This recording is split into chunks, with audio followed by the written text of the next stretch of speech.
80 günde devri al. Oş sana oş. Sana resim attım gördün mü? Anahtarla şöyle tuttum dedim ki 5 dakika içinde burada olmazsan diyerekten. Şimdi gelmedin mi? Hayır. Şerefsiz çizmedin değil mi?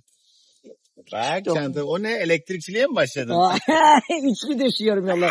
Şarj aletim o.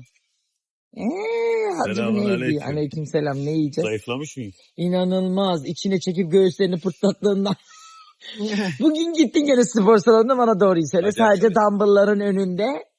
Ha. Neydi o? Squat yaptım. Vay vay vay vay.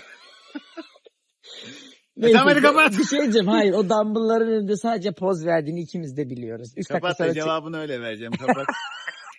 aşırı hakaret içerdiği için insan içinde söyleyemiyor.